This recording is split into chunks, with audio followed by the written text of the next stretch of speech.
Forget everything you were taught in history class. What if I told you right now that absolutely everything you've come to believe is a grand myth? Today we'll delve into the mysteries of the past to uncover the incredible truth about an incredibly complex, ingeniously designed system of nighttime survival. It was this system that allowed the fearless indigenous peoples of the Great Plains not only to avoid freezing to death, but to sleep in stunning comfort, even during the most merciless and deadly winters.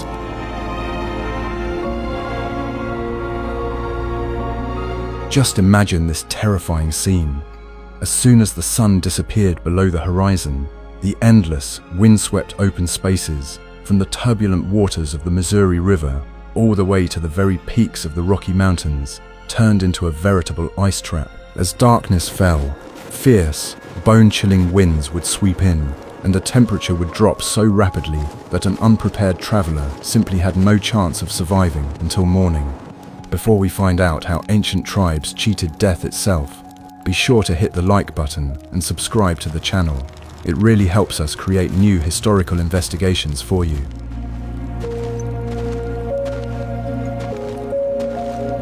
But how exactly did this ancient heating system work?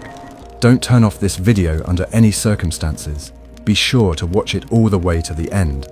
A real shock awaits you at the end. I'll explain in minute detail how the strict system of 3-hour shifts by the fire and the mathematically precise, down to the centimeter arrangement of sleeping people allowed the Lakota to maintain the ideal, life-saving temperature inside the teepee right up until dawn.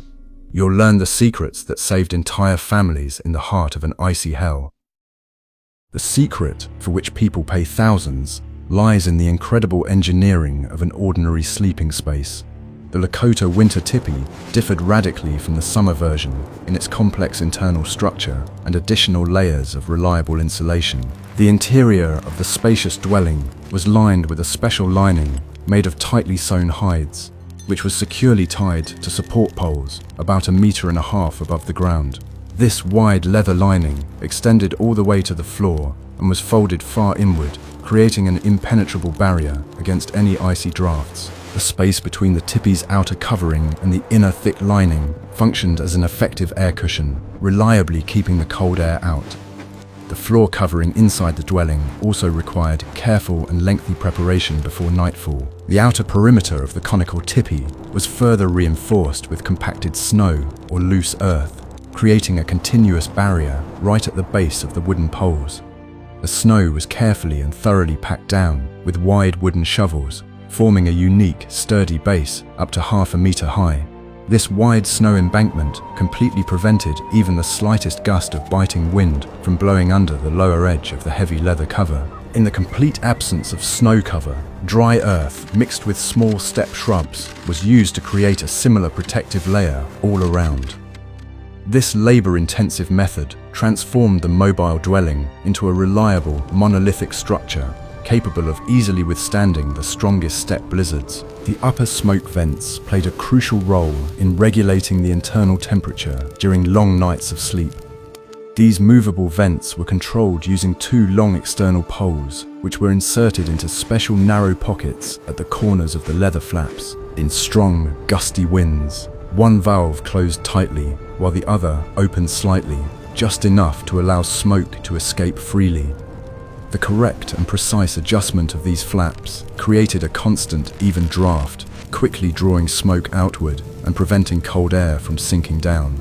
This complex aerodynamic system worked flawlessly every night thanks to the precise and calibrated calculation of the angle of the long poles. The precise location of the largest camp also greatly influenced the ability to effectively retain heat inside each individual conical dwelling.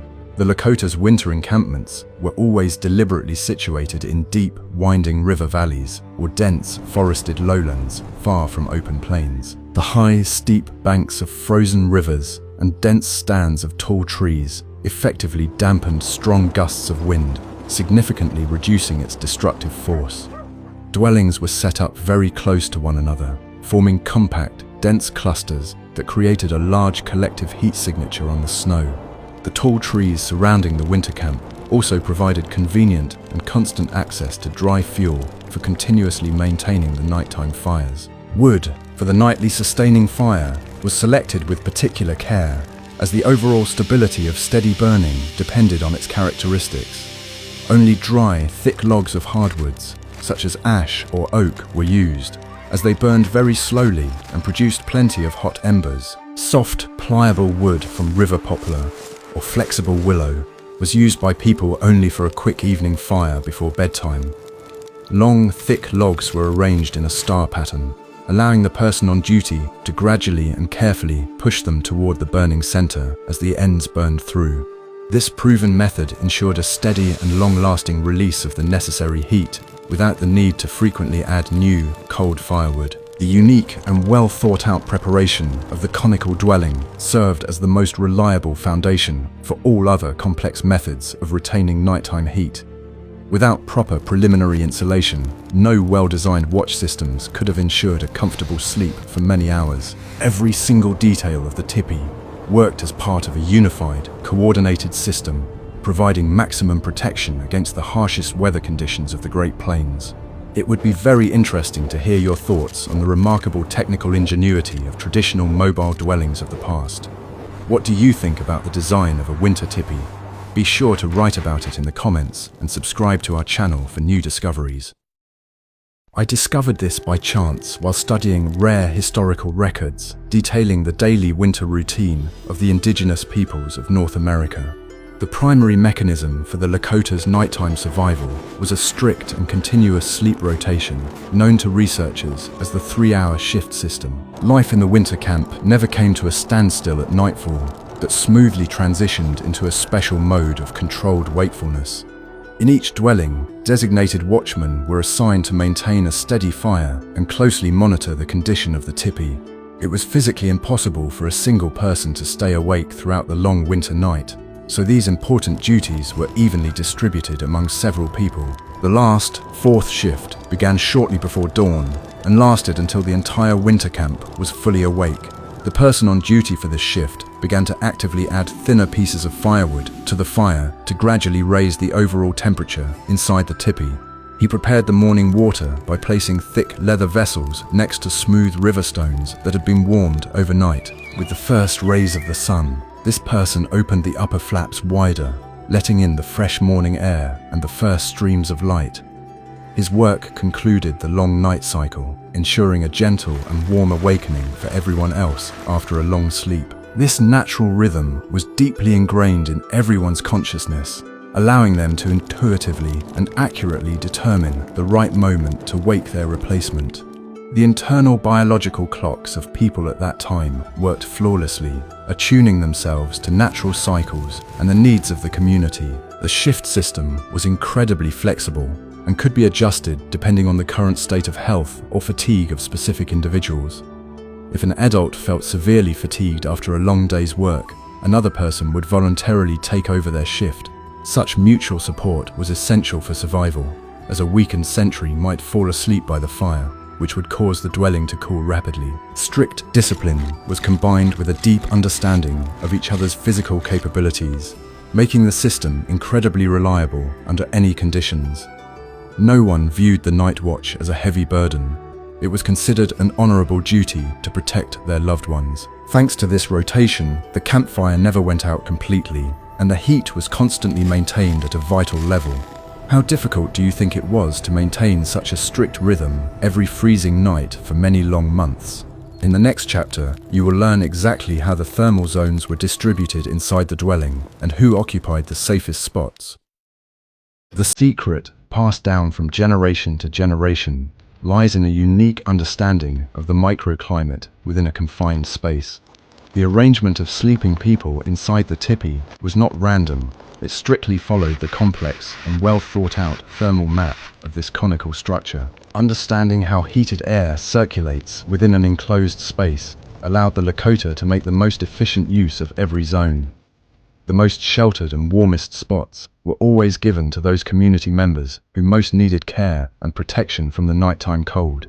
This unspoken rule of space allocation was the foundation for the survival and health of the entire large group of people. The outer perimeter of the dwelling, located closest to the leather walls and the inner insulating lining, was the coolest zone. This area was occupied by the tribe's youngest, strongest, and most hardened members, who possessed excellent health and high resistance to the cold. Their placement right up against the walls created a final protective barrier that was the first to detect even the slightest changes in the internal temperature. It was these people who most often took on the hardest pre-dawn shifts when they had to go outside to adjust the valves. Their deep sleep was not disturbed by the slight chill, and their proximity to the exit allowed them to react quickly to any external circumstances. Special attention was paid to the area located directly opposite the doorway, as it was considered an honorable and strategically important spot. This is where the most experienced and respected person in the tipi usually slept. He oversaw the entire night watch and shift assignments. From this spot, there was an excellent view of the entire interior perimeter of the dwelling and the central hearth with its smoldering firewood. This person could assess the state of the fire at a glance and, if necessary, give a quiet signal to the person on duty to adjust the flames. His position allowed him to monitor the situation even while dozing, providing an additional level of overall safety. The space to the left and right of the entrance was traditionally set aside for storing personal belongings, provisions, and firewood prepared for the night. These areas were the coldest in the tipi, as they were located in the zone most likely to be affected by random drafts from the door. Placing inanimate objects there served as an additional physical barrier against the cold air trying to penetrate inside. Tightly stacked leather bags and piles of thick firewood created a reliable buffer that took the first hit from the cold. Thus, even the storage areas functionally worked to maintain the overall thermal balance of the entire interior space. To provide maximum protection against the ground freezing, an additional layer of insulating materials was laid beneath the sleeping areas. In addition to the shared grass mattress, each person had their own thick mattress made from several layers of old, stiff leather. The tipi's thermal zoning is a brilliant example of how indigenous peoples masterfully applied the laws of physics to their daily lives. Without complex calculations or instruments, they created an ideal system for distributing heated air inside their conical dwelling. Every spot in this space had its own purpose and specific function in the overall task of collective survival during the winter. If you enjoyed this deep dive into the daily life of indigenous peoples, be sure to like this video. This will help us create even more detailed and fascinating content about the engineering secrets of the past. Are you ready for the shocking truth about how a single, tiny mistake could cost an entire settlement its life in the dead of winter? The role of the night watchman, or hearth keeper, was not just a routine task, but a critical mission requiring immense effort. This person remained the only waking barrier between the peacefully sleeping people and the deadly threat of the biting, frosty wind. His main task was not merely to blindly toss wood onto the fire, but to exercise a subtle, intuitive control over the entire microclimate of the dwelling. Every movement of the person on duty had to be measured, precise, and absolutely silent, so as not to disturb the fragile peace of the others. Maintaining a fire in the enclosed space of a tipi was a complex art that brooked no haste or carelessness. The flame must not be too bright or too strong, lest it begin to consume precious oxygen and produce excess carbon monoxide. The guard used special long tongs made of sturdy wooden poles to carefully move the smoldering coals to the center. He shaped them into a small, compact mound that provided a steady, even heat without excessive sparks or heavy smoke. The ability to read the fire by the color of the coals and the height of the flame was a key skill for every experienced keeper of the night hearth. Sudden gusts of the steppe wind posed a particular danger, as they could alter the draft in the smoke vent at the top of the conical dwelling.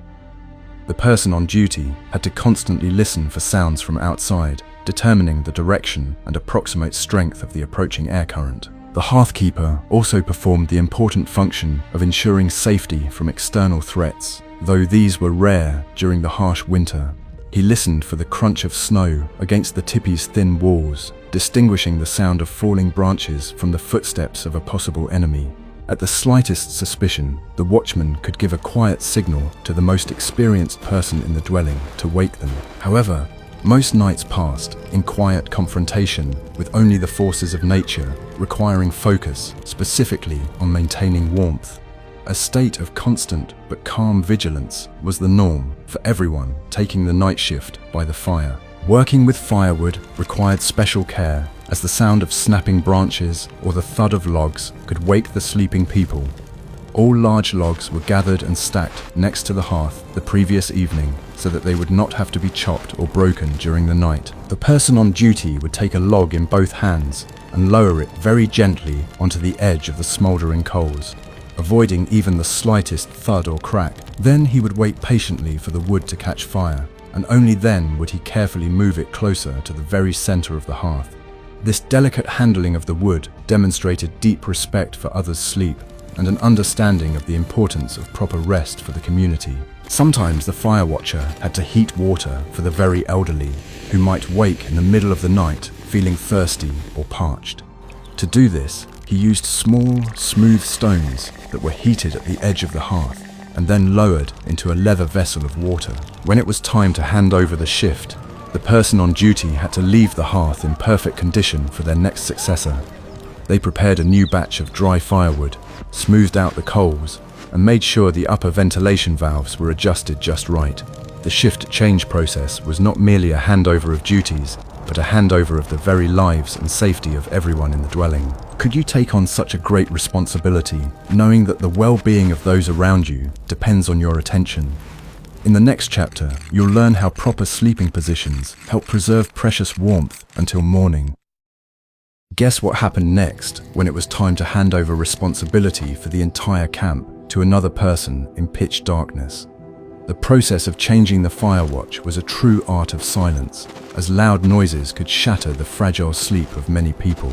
The Lakota had developed a unique system of silent communication and tactile signals that allowed them to coordinate their actions at night without uttering a single word. This system relied on a deep understanding of each other's habits and the ability to navigate their surroundings using only their sense of touch. Every shift handover was practiced to the point of becoming second nature and took place with incredible smoothness, without drawing any unnecessary attention. When the current watch was coming to an end, the man did not stand up immediately, but began slowly and very quietly to prepare his spot. He arranged fresh firewood next to his position so that the next firekeeper would not have to reach for it. Then he would take a smooth, specially prepared wooden rod and gently touch the leg or shoulder of the person whose shift was about to begin. This touch was light but firm, designed to rouse the person from a deep sleep without startling them with a sudden jolt. The long rod allowed the watchman to reach the sleeping replacement without leaving his warm spot by the burning coals. In the event that the watchman needed to attract the attention of the eldest person in the dwelling due to an external noise, a different signal was used. He would take two small, dry pieces of wood and strike them together to produce a series of quiet, rhythmic clicks, mimicking the gentle crackling of the fire itself. This sound blended seamlessly into the natural background noise of the tipi, so none of the sleeping people paid any attention to it. However, the trained ear of an experienced leader instantly picked up on this specific rhythm, signaling to him the need to wake up and assess the situation. This masking of sounds allowed for the exchange of important information while maintaining calm and silence throughout the rest of the enclosed space. Sometimes it was necessary to send a signal to a neighboring dwelling. For example, if the supply of good firewood was running low and help was needed. To do this, the person on duty would take a long pole and strike the inner leather lining on the appropriate side several times with a dull, barely audible thud. This low-frequency sound traveled through the frozen ground and the walls of the neighboring tipi, alerting the neighbors to the situation without loud shouts to the outside. A reply knock confirmed that the signal had been received and that people from the neighboring dwelling were ready to quietly come out and provide the necessary physical assistance. This complex system of acoustic communication through barriers made the entire winter camp a unified, well-coordinated organism. A particular skill lay in the duty officer's ability to move through the tipi without stepping on items or brushing against the edges of others' sleeping mats.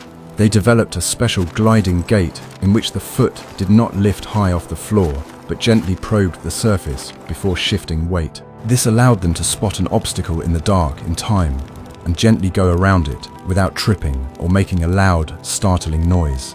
Over the course of a long shift, the duty officer's eyes adapted perfectly to the dim reddish light of the smoldering coals, distinguishing all the contours inside the dwelling. Spatial memory also played a huge role, as everyone knew exactly where other people's belongings were and where the passageway ended. The mutual understanding between people was so deep that many signals were conveyed through simple glances exchanged in the light of the campfire. It was precisely thanks to this complex and well-honed system of silent signals that the camp's nightlife proceeded without the slightest conflict or irritation. No one experienced stress from sudden noises or rude awakenings, which had a beneficial effect on the overall psychological atmosphere of the entire large settlement. Every action was imbued with deep respect for the vital process of sleep, which restored people's strength for another difficult winter day. How effective do you think such a system of non-verbal signals is in conditions of limited space and intense psychological stress? In the next chapter, you will learn exactly how thick leather items were processed and used to provide maximum warmth for those sleeping. Maintaining stable heat inside the enclosed conical space depended not only on the intensity of the fire, but also on the skillful management of air currents. The air inside the tipi was in constant motion. Cold air sank along the walls, while hot air rose rapidly from the central hearth toward the smoke vent. Understanding this complex aerodynamics allowed the attendants to masterfully control the microclimate, directing heat flows precisely where they were most needed. Any incorrect decision in regulating the draft could result in precious heat simply being expelled outside along with the smoke. Therefore, the science of controlling invisible air currents was essential for anyone taking on the responsibility of a long night shift. The main tool in this aerodynamic game was an inner leather lining that encircled the tipi along its entire lower inner perimeter. The lower edge of this lining was not rigidly attached to the ground, but could be raised or lowered slightly depending on current temperature needs. If the person on duty felt that the fire was beginning to smother from a lack of oxygen, he would carefully lift the edge of the lining a few millimeters on the leeward side. This created a controlled flow of fresh air that passed under the leather wall and rushed straight toward the smoldering coals of the central fire. The air fed the flames without touching the sleeping people, who were above the level of this cold horizontal draft near the floor. Sometimes, to create additional draft in the desired part of the tipi, improvised leather sleeves or small guide partitions made of dry branches were used. If smoke began to accumulate on one side of the dwelling due to a sudden change in wind direction outside, the person on duty would quickly erect such a partition. She smoothly redirected the flow of fresh air at a different angle, pushing the stagnant smoke upward toward the slightly open ventilation valve at the top. These instantaneous adjustments to the interior space required a deep understanding of the physics of air and the ability to anticipate how the smoke would behave in response to any changes. The officer on duty acted like an experienced navigator, constantly adjusting the sails of her ship to the shifting gusts of the capricious wind. The doorway was also actively used to finely balance the overall internal pressure and airflow velocity during strong nighttime blizzards. If the draft became excessive and the fire would burn too quickly, the person on duty could slightly loosen the tension on the lower edge of the heavy inner door. The minimal inflow of cool air through this microscopic gap equalized the internal pressure, calming the overly active and voracious flame. This process required precision, as an excess of cold air could instantly cool the area near the entrance and wake the people sleeping there. The ability to find this perfect balance between retaining heat and sustaining combustion was the pinnacle of the night hearth keeper's mastery. The basis of icy expanse. The successful application of all technical and physiological survival methods would have been completely impossible without the deep psychological discipline of every member of the community. Winter life in the confined space of a tipi required an incredible level of self-control, patience, and unconditional respect for the needs of those around them. Every action, from the proper arrangement of belongings to silent movement during the night shift, was dictated by a strict internal code of conduct. People understood that any outburst of irritation, careless movement, or violation of the established order could jeopardize the well-being of the entire group. This collective awareness fostered an atmosphere of calm and focus, which served as the main invisible shield against the harsh trials of the long, dark winter. Strict adherence to the schedule and shift rotation eliminated any disputes or misunderstandings that might arise from severe fatigue. Each person knew exactly their place, their watch schedule, and their specific duties for maintaining safety and warmth in the dwelling. This predictability created a sense of absolute order in a world where, beyond the thin leather walls, primal climatic chaos raged. Fulfilling one's duties was perceived not as a burdensome routine obligation, but as an honorable opportunity to make a personal contribution to the well-being of loved ones. This attitude toward work and discipline eliminated any psychological friction within the tightly knit group spending the winter in a confined space. Of immense importance was the ability of people to quickly switch from a state of deep sleep to a state of maximum alertness and back again without undue stress. Those on duty learned to control their emotions so they could instantly calm their pulse and return to peaceful sleep immediately after completing their responsible shift. This ability to manage their own nervous system allowed them to avoid chronic sleep deprivation and nervous exhaustion throughout the long winter months. People knew how to find rest even in short intervals, completely relaxing their muscles and letting go of all anxious thoughts about the harsh day ahead. The psyche worked just as efficiently and sparingly as the physical body, conserving resources for a long and successful struggle against the bitter cold. Trust in one another was the very cement that bound the entire complex system of nighttime survival into a single, reliable monolith. Even on the harshest nights, when the wind threatened to tear apart the thick outer layers, an atmosphere of unshakable unity always prevailed inside the tipi. The person on watch, stoking the fire, felt the support of all the sleeping people behind him, and they, in turn, felt his reliable protection through the steady warmth of the fire. This collective energy field was a real and powerful force that helped overcome the physical limitations of the human body in extreme conditions. Psychological discipline transformed disparate individuals into a unified, perfectly coordinated survival mechanism capable of withstanding any of the harsh whims of the Great Plains' nature. It was precisely this incredible inner core that allowed indigenous peoples to thrive for centuries where others might simply have given up and perished from the cold. We have examined in detail only a small fraction of the remarkable engineering and physiological techniques that helped indigenous peoples survive the harsh winters. Behind each of these solutions, from the layered arrangement of thick hides to the strict system of night watches, lies centuries of experience and ingenious practical ingenuity. These stories vividly demonstrate that the human mind is capable of adapting perfectly to any natural conditions, even the most extreme and unforgiving. The experience of past generations is a harsh yet important lesson in how a deep understanding of the laws of physics and strict social discipline ensure collective survival. Which of these ancient survival lessons do you think remain relevant in our high-tech age? Suggest topics for future videos you'd like to see on our channel in the comments, and be sure to subscribe so you don't miss new episodes.